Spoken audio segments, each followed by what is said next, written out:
evening. I think we're ready to begin. I'm Sue Metzger. I'm a member of the Evening in the Park Committee, and I'd like to welcome you all here tonight.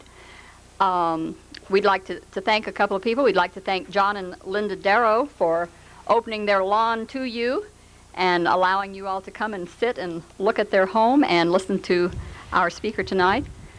We'd also like to thank Jane Keon, who has been providing the sound system for the series this summer. Dave McMacken, of course, is who you all came to hear tonight. I might say that he is a very popular speaker, as you can see by the crowd here. He is the only speaker for Evening in the Park who has been a presenter at every single program since Evening in the Park began in 1979. So without further ado, I'd like to present Dave McMacken.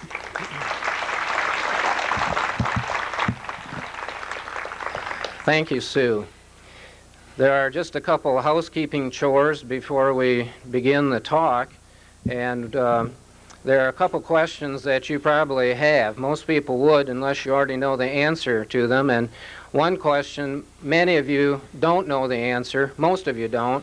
The other one, a few of you do. The first question is, who owns this house, and what do they look like? Well, John and Linda Darrow own the house, and John is not here yet. He'll be here later this evening, but Linda is here. And if you don't know her, you're probably looking around and wondering, who could it be? Well, she's going to stand up and you can look at her. So,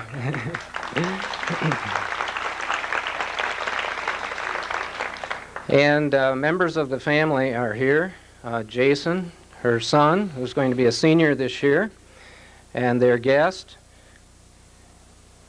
I'm not going to get this right, Guillaume, an exchange student from France. The Darrows have two younger sons who are not here tonight. The other thing that you're all wondering is, do we get inside? See, I was right. And the Darrows have been very generous to open the first floor to a tour after my remarks. And when I get done, I'd like to give you a little instruction for all those who would be interested in going through the house as to how to go about this and what speed to go. If we all get through tonight, before midnight, we can't dawdle, and we'll talk about that. So, okay, thank you very much. It is a chilly afternoon, March 4th, 1895. A horse-drawn omnibus has just pulled up to the platform of the Alma depot down near the river. On the track, steaming away, is a Toledo and Ann Arbor locomotive heading a train of cars, and in that train of cars is a brand new, shining, private railroad car. The private car, which has the name on it, Alma, has just been taken from its car barn, which was on a siding not too far from the track, and it has been added to the train. Now, getting out of the back door of the omnibus at the platform is a man who is wearing a derby and a winter coat, and he helps also from the bus a tall, graceful lady clad in furs. Following them are two other couples, both richly garbed. These 6 people walk across the platform, climb up the steps, and enter the private railroad car.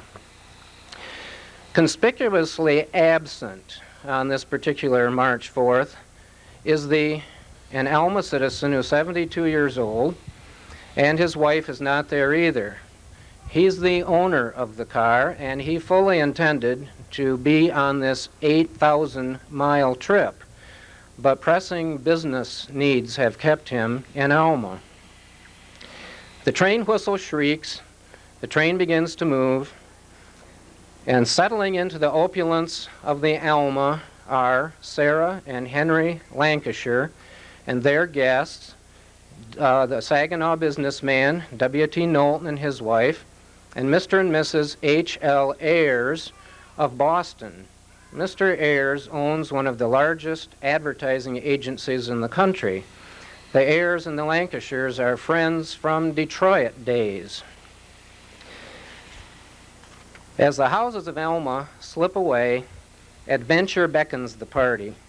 Riding in the Alma, and the trip will take them first to Chicago, then down to Kansas City, across the plains to Denver, where they will stay for several days of sightseeing at the Brown Palace Hotel, then up through the Rockies and across to Salt Lake City, then to Ogden, Utah, where some former residents of Alma have settled. They will take this party in carriages up through the canyons near Ogden.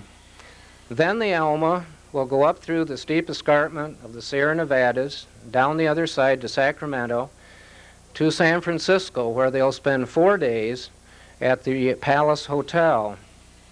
From there, down to Los Angeles, back across Arizona and New Mexico territory, to Houston and San Antonio, New Orleans, Birmingham, Alabama, up through Chattanooga and Cincinnati, and back home.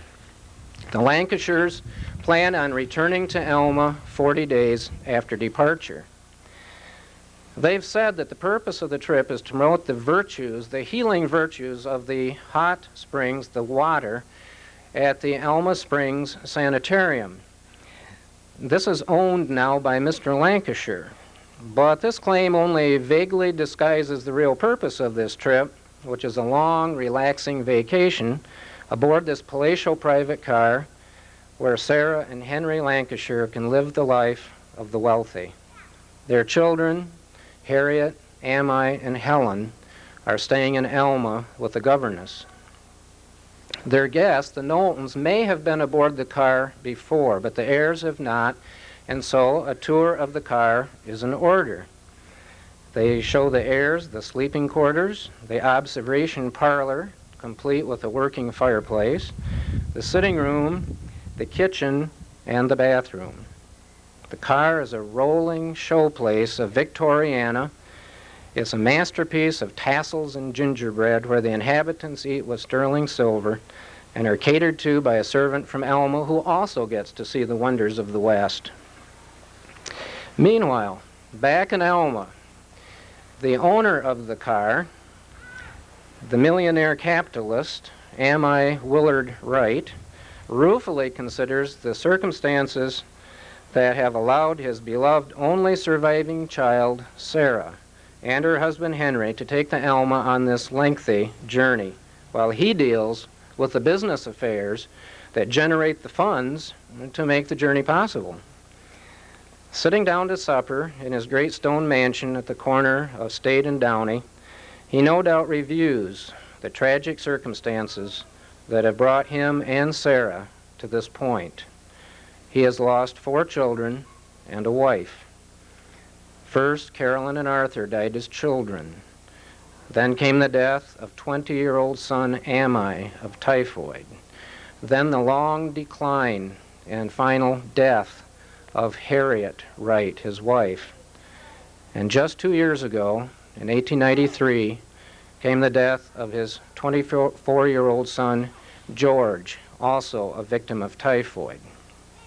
Wright's millions, acquired over 50 years as a lumberman and a business tycoon, are now financing Sarah, his remaining child, and eventually she will inherit the entire fortune. And now Sarah, beautiful, charming, spoiled, and demanding, is being trundled across the continent in Wright's new private car. Remaining in Alma are Wright and his second wife, Anna. She was the family seamstress, and when the first Mrs. Wright knew that she was dying, she elicited a promise from Mr. Wright that he would marry Anna Case, who would be able to take care of him. It was a marriage of convenience. Anna Case Wright was a drab and crabby woman that Sarah despises and Wright tolerates. If the rail trip, however, is not generous enough, what is happening up State Street at the corner of State and Orchard is only further indication of Wright's generosity to his demanding daughter. A large, imposing house is under construction there under the guidance of Alma's master builder, George S. Young. Some have said that the mansion is a belated wedding gift to Sarah, but this is unlikely because Sarah, when she married Henry Lancashire, a physician in Saratoga Springs, New York, was able to live in the family mansion there in Saratoga Springs. The Lancashires own a large colonial mansion at 1750 Jefferson Avenue in Detroit. There, the lawns stretch 1,000 feet in terraces to the Detroit River. And they have just recently been living in one of Mr. Wright's mansions in Saginaw. Soon they will be moving to Alma, taking up residence in a magnificent home that will keep her near her aging father. Well, the hammers were banging and the saws were rasping away on the new house when the Lancashires arrived in Alma on April 12th, 40 days and 8,000 miles after they had embarked on their rail journey. It had been a most satisfying sightseeing tour, and Wright was happy to have his daughter back in town. The Lancashires journeyed up State Street to see the progress on their new home. Sarah looked at the structure with a critical eye and appeared vaguely distressed. A month later, Mr. and Mrs. Wright and several of his Saginaw business associates embarked on a 6-week tour of Europe. Fortunately, for Mr. Wright, the progress on such a large house is slow, and while he was gone, Sarah decided to make some changes in the plans. According to an oft-told story, when he returned, he halted construction on the house until he and Sarah could come to terms. She wanted several things done, and one thing that she did get in the end is still obvious to people observing from where you are today. She said that she thought that the bathroom between her bedroom and Henry's bedroom was entirely too small, and she insisted that it be doubled in size, which necessitated an awkward projection out over the porch. And many of you can see that piece of building there now. And so then construction resumed. The location of the house was impressive, on a knoll where Walnut Street dead ends at State Street. It was not the first house on this site. As often happened on State Street, the original homes were moved to make room for newer, larger houses. The new house was described as a Dutch colonial manor house. It had been designed by Mason and Rice Architects of Detroit. It was built in the age of horse and carriage, and so the driveway ran up from the street through here, through the porte cochere. The driveway had been excavated, tiled on both sides, and filled with gravel. Cement walks, which were a departure from the customary plank walks of the time, were laid to all the entrances of the house. The cedar roof shakes were each hand-dipped in dark green paint. The wall shakes each was hand-dipped in light gray paint. Once they were all nailed on the building, then they were all painted again. A row of modified ionic columns began here on the portico, came around the porch, and to the porte cochere. Finishing work on the interior continued throughout the summer, and at last the house was finished. The Lancashires returned to Alma, having spent the summer at the seashore in Massachusetts. They christened their mansion Saravilla and moved in on September 25th, 1895. Now Sarah had a home in Alma worthy of a millionaire's daughter. A visitor to Saravilla would arrive on the spacious veranda. In response to the doorbell, known as an electric annunciator, a uniformed maid would open the door. The visitor entered a vestibule with a tile floor and oak finish. The visitor then moved into the hall. Now, the interior design of Saravilla was very typical of the great houses of the time. And once you understand about the design of the house, Saravilla makes much more sense. The houses of the time of this size and this basic style were built on first a large central hall, not a long hall, but a square one, with the rooms radiating out from it. There might be a reception room or a parlor, possibly a den, certainly a library, and very likely a dining room.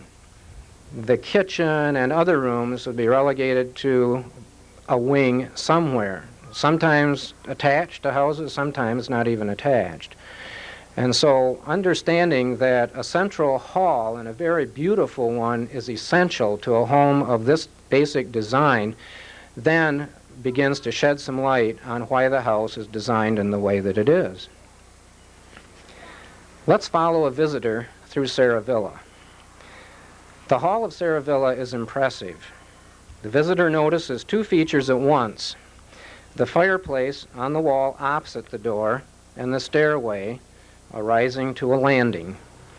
A closer look around the hall reveals the care and expense lavished on this house.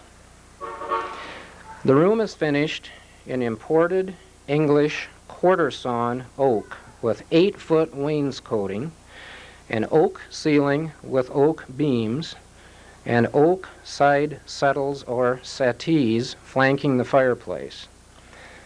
Above the fireplace mantel grin 5 wooden cherub faces, each one with a different expression. It's rumored that Sarah meant for these to represent she and her dead siblings. Imported Parisian wallpaper covers the area between the wainscoting and the ceiling.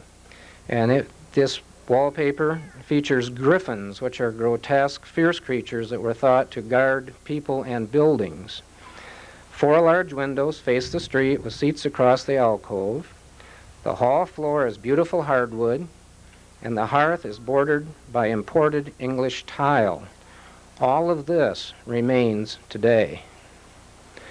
A visitor might turn right into the sitting room.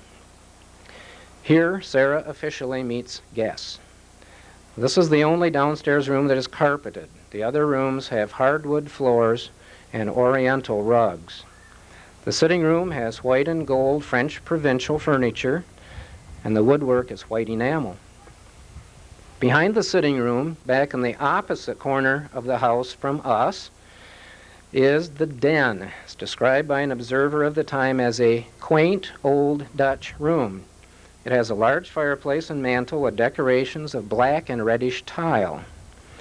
Bookcases are built in on either side and above the fireplace. Leaded glass windows face the backyard. In the past 90 years, the den has disappeared into a series of partitions which have built several small utilitarian rooms, and its fireplace probably remains hidden today behind a plaster wall. Now, the Darrows did discover another hidden fireplace, and given time, they'll probably unearth this one too. Clear across the hall diagonally, the corner of the house closest to us, is the library. This is Dr. Lancashire's favorite relaxing room. Morning coffee is often served here, and it's sometimes referred to as the morning den. The woodwork in the library is black birch. This grows abroad only in Australia, and in this country only in West Virginia and Pennsylvania, which makes it very expensive wood. Built-in bookcases cover the west wall, and the upper window panes are leaded, as are many in the house. This room, too, as you can probably note, has a fireplace. But perhaps the most delightful room on the ground floor is the dining room, which takes advantage of one of the most conspicuous exterior features of the building. It's the 3-story round tower. The circular dining room features 4.5-foot wainscoting in English quarter-sawn oak. Below the windows is a semicircular window seat, A Dutch fireplace with a unique mantel adds much to the attractiveness of the room. On the east wall is a large built-in china cupboard with leaded glass doors. A chandelier with many prisms hangs over the table, with a pair of matching sconces, one on each side of the china cupboard. The wallpaper is of Dutch floral design. In this room, the Lancashires eat their formal meals, and here Sarah entertains her many guests from out of town.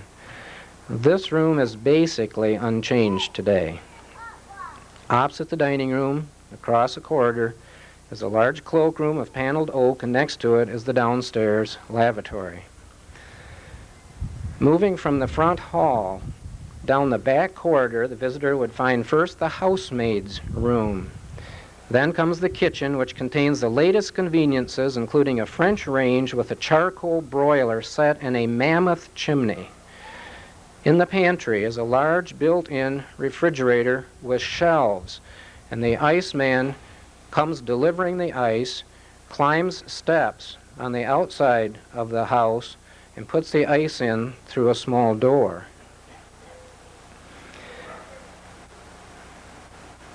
The kitchen is separated from the living quarters by 2 doors and the corridor, and that would be customary of the time, to get the kitchen and all that work as far away from the dining room as you can. In between the kitchen and the dining room would be a butler's pantry, where the food prepared in the kitchen can then be prepared to be properly served in the dining room. And so that was the case at Saravilla. With her retinue of servants, the lady of the house hardly ever has to set foot in the kitchen. Back of the kitchen are the servants' dining and sitting rooms, which are finished in white oak. The servants' entrance is on the north side of the back wing. From the main hall, the stairs rise to a landing and then to the upstairs hall. The second floor hall is finished in white and gold, with cozy built-in seats and ample niches for statues and bric-a-brac. Located on this corner of the house, here above the library, is Sarah's bedroom, finished in her favorite colors, white and gold. It contains a fireplace, built-in writing cabinet, and bookcase. In the hall, leading past the bathroom, are a number of built-in shelves and built-in drawers, some of which are large enough to lay garments out full length. The bath, which at Sarah's insistence was doubled in size, contains a tub of Roman design embedded in marble. The room is finished in white oak. By the way, that has all changed now. In homes such as Saravilla, it was customary for the Victorians to place the bedroom of the eldest daughter adjacent to that of her mother, and it was accessible only through her mother's bedroom.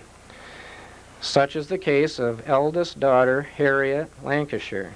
Between her and her mother's bedrooms, up here in the front, is a dressing room, but Harriet's room is the largest sleeping room in the house, and it's decorated in white enamel.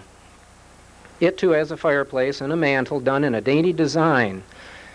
Now, I assume that in later remodeling, this fireplace was removed. There's no sign of it today.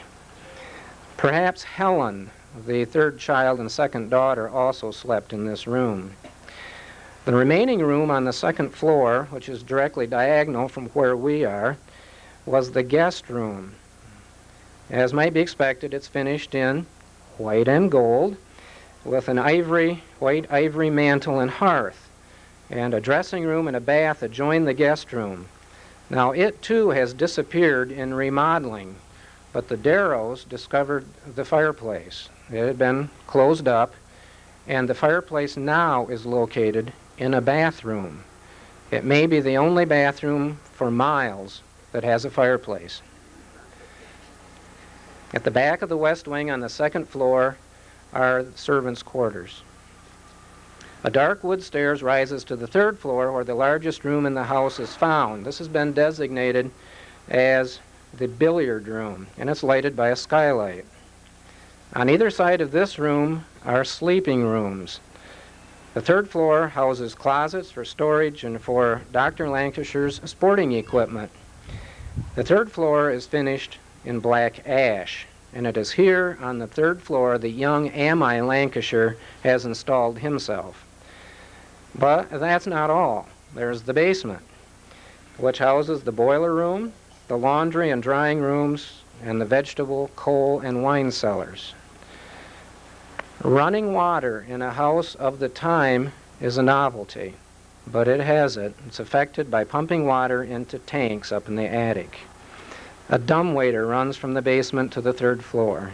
Every room is lighted by electricity and has electric annunciators to call servants. Speaking tubes connect Mrs. Lancashire's bedroom with various parts of the house. And now our tour is complete.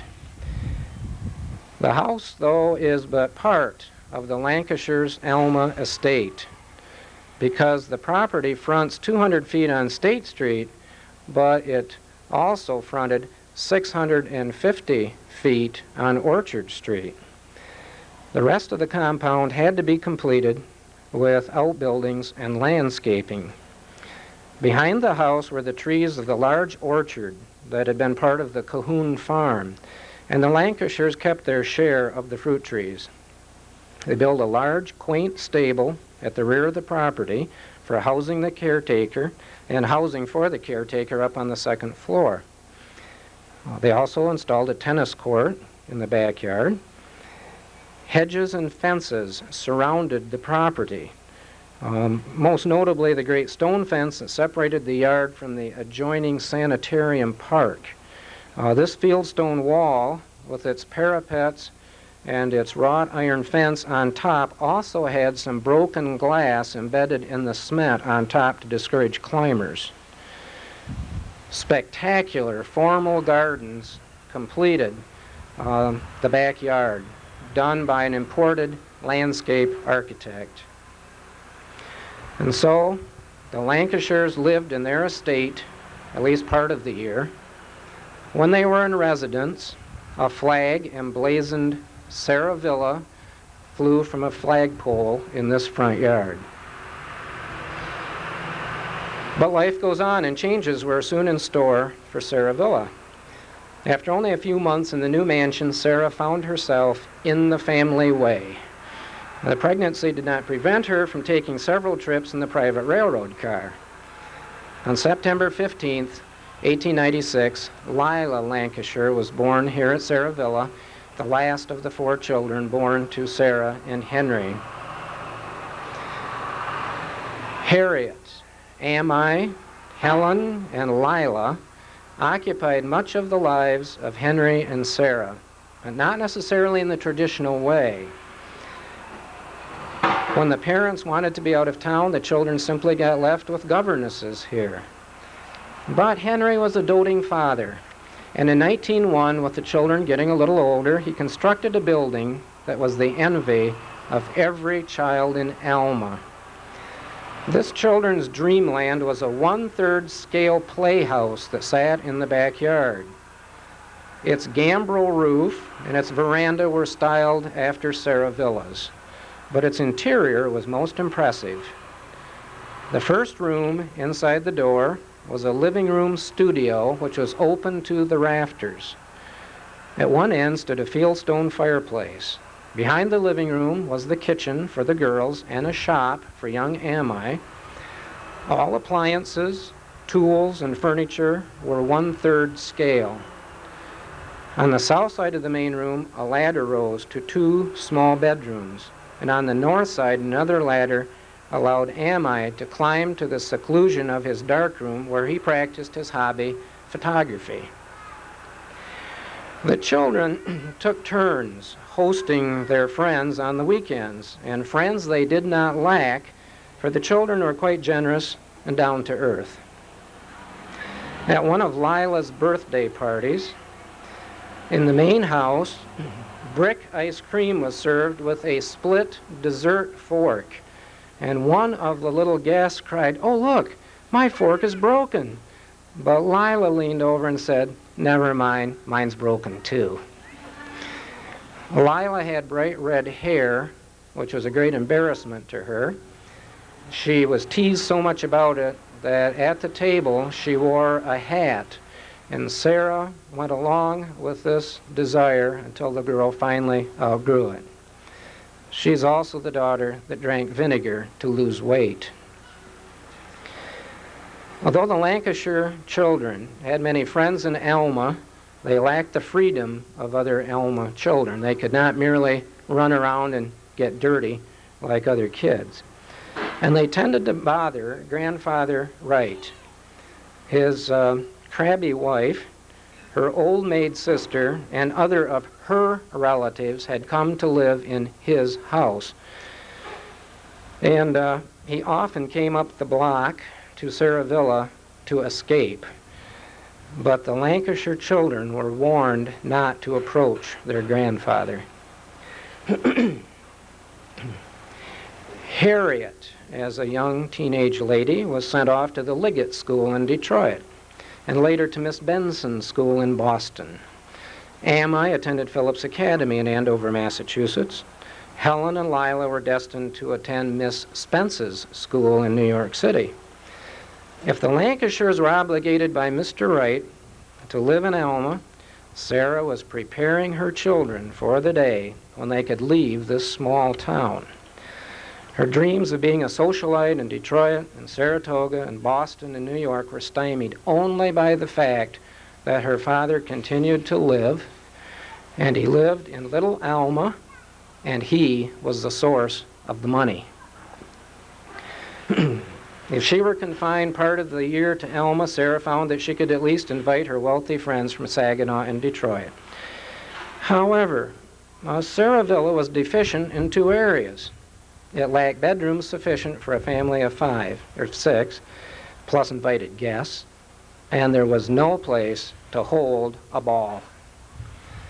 So in 1902, she had a sizable addition made to the house. It's all the part that extends along the north side.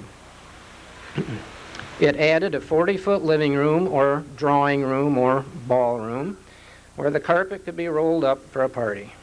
Behind the living room was a billiard room. Upstairs, there were 3 new bedrooms, including the large front bedroom for Helen and Lila. The decoration of the living room was spectacular. The walls were covered with an imported 3-dimensional floral wallpaper. It had been hand-painted with gold leaf before being lacquered. And there was much red in the carpets and drapes and upholstery. To one side, there was a nook with seats flanking a large fireplace. At the very front of the room was a reading nook separated from the main room by low walls and pillars. The new drawing room was the scene of many entertainments. And incidentally, that fantastic wallpaper is still on the walls. Throughout the house, there were built-in seats and sets of drawers. A mark of the wealthy was the amount of storage and closet space in their houses, and Saravilla abounded in both. With the house complete, it sported 9 fireplaces, impressive outbuildings, and beautiful landscape grounds, a showplace estate that was the wonder of visitors to the city of Alma. Whenever the family was in residence at Saravilla, Brightmeyer's florist of Detroit delivered fresh flowers weekly. Often these were long-stemmed American Beauty roses, which were placed in glass-lined sterling silver vases shaped like baskets, which stood on the floor. At Christmas time, Brightmeyer sent a decorator to festoon the entire house with holly, mistletoe, and flowers. When Alma College won a football championship, Brightmeyers came and decorated an entire table as a football field, complete with floral goalposts. The Lancashires entertained lavishly. Their guests would be met at the depot with a horse-drawn bus from either the hotel or sanitarium and conveyed here to the veranda of Saravilla. Sarah, tall, beautiful, gracious, was the epitome of a proper hostess. With maids, a cook, a gardener, and a driver, she maintained Saravilla in the style of which she approved and of which Alma people expected. It's been rumored that Henry Lancashire, a medical doctor, was never allowed to practice in Alma because Wright was afraid his son-in-law would kill somebody and the old man would have to pay for it. Lancashire was involved in the family businesses, but he also spent time on his 9-hole golf course, the Links, north of Alma, where the Masonic home is now located. And he happily shut up Saravilla during the summer while the family enjoyed the cool sea breezes at the Massachusetts shore during July, August, and September. Alma people, knowing that Henry owned rental properties, an insurance company, the Wright Hotel, and the sanitarium, which had been given to him by Mr. Wright, assumed that much of the money was the Lancashires, but most of it came from the wealthy Wright, who doted on his demanding daughter and had little regard for a son-in-law he regarded as a playboy. Henry had one of the first cars in Alma, a 1906 Packard touring car. In the fall of 1907, he had the car shipped by rail to Buffalo. Later, the family picked it up there, and their black chauffeur, William Medler, drove them to Saratoga Springs, where they had used to live, and then on to Vermont, which was Mr. Wright's home state, down through Vermont, down through the Berkshires of Massachusetts, to New York, where Helen was dropped at Miss Spence's school. Then on up through Connecticut, Massachusetts, to Boston for some socializing, then to Andover and a visit with 20-year-old MI at school. And then I don't know where the car went. I think the Lancashires came back and the car was shipped back by rail. This was a 2,200-mile journey by car in 1907. That was regarded as an extremely lengthy trip and probably to some extent quite uncomfortable. A.M.I. Wright was now in his mid-80s, and Sarah was planning for the day she would no longer have to have Alma ties. Her social triumphs would be conducted not in Alma, but in the East.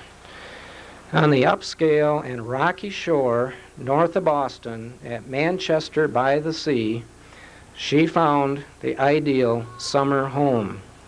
High above the pounding surf on the rocky shore stood a building called Undercliff, a mammoth 100-room Tudor mansion with spectacular formal gardens that are famous even today and stone steps leading down to the sea.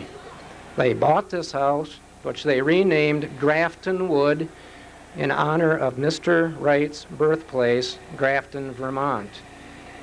Here they summered in style.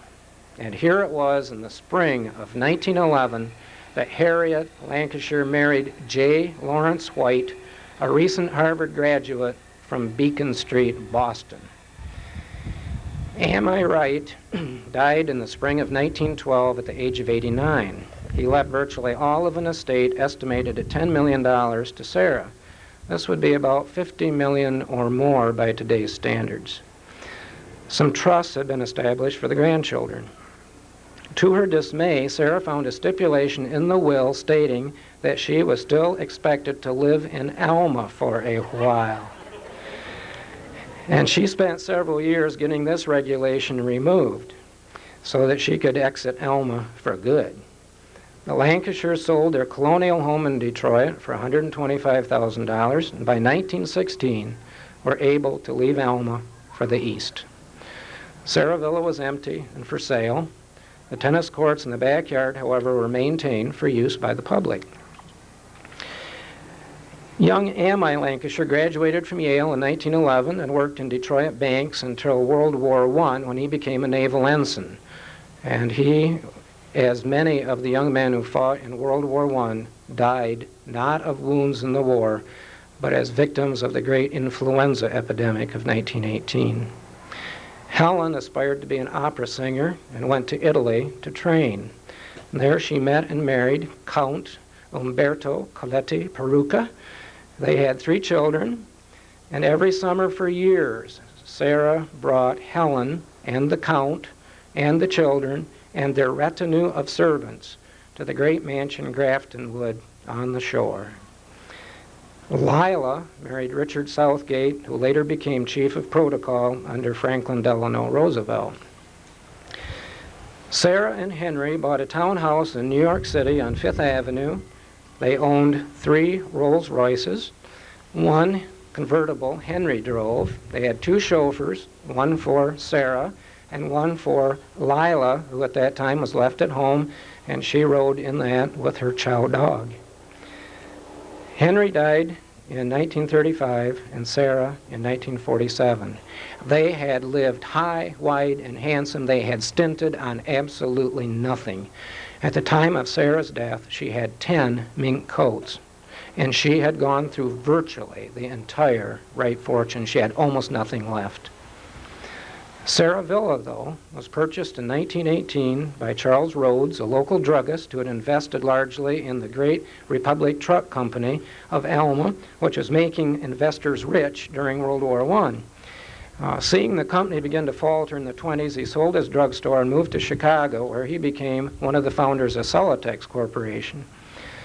In 1930, Mr. Rhodes sold Saravilla to the Gleaner organization for $17,500, a fraction of its cost. It remained unchanged as a home for the elderly until it was sold in 1945 to Mary Kennelly and Mary Bowman, who opened this house as Kenbow Villa, a nursing home. To keep their enterprise running, they sold off the playhouse, which was moved to 303 Elwell Street, where it is now a private residence. They sold off several lots at the back of the property, had the stables torn down, and they made several changes inside the house. They built a large two-story addition on the west end of the north addition that Sarah had made. And then when the nursing home did not pay, they turned the building into Kenbow Hotel, which did not pay either. And after a year, they closed this building. In 1951, the Masonic Lodge purchased the building and used it as an annex to the Masonic home. Student nurses and elderly residents of the Masonic home used the building for nearly 20 years. In 1973, Saravilla was purchased by Thel and Roberta Woods, and in 1977, Donna Kimmel bought it from the Woods, intending to develop it into a foster home for teens. She later sold it to Dr. Todd and Mrs. Shirley Harburn, who began restoration of the building. They had the Kenbow addition on the back carefully removed, and they began redecorating some of the rooms. But having moved his practice to Owasso, Dr. Harburn sold Saravilla to John and Linda Darrow, who have operated it as a bed and breakfast for the past 1.5 years. Now, the Darrows are engaged in a long-term restoration of this mansion, which has included an overwhelming amount of work. It's astounding what has already been done. Replacement of electrical runs and plumbing, putting in of insulation, the gutting and total rebuilding of some of the rooms. Some ceilings have been ruined by plumbing leaking upstairs, and they've had to be replaced. Walls that were added by various inhabitants of the past are being removed one by one. And as you can see, the exterior is being restored as well. The 6 bedrooms, they're all on the second floor, have been finished for use for the bed and breakfast. Well, Saravilla, the gift of a doting father to his demanding daughter, has had a long and varied history. Its faded glory is being brought back as Saravilla once again becomes a magnificent mansion. Thank you.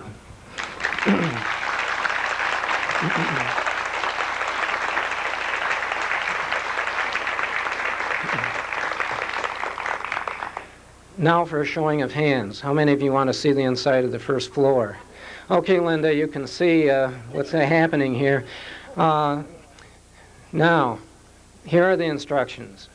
And you're all civilized people. It's not like in elementary school when you say, this has to happen, but, oh, line up, remember to line up. Well, you're not going to rush that front door, I know that. But to have everybody get a view of the downstairs, a pattern has been established.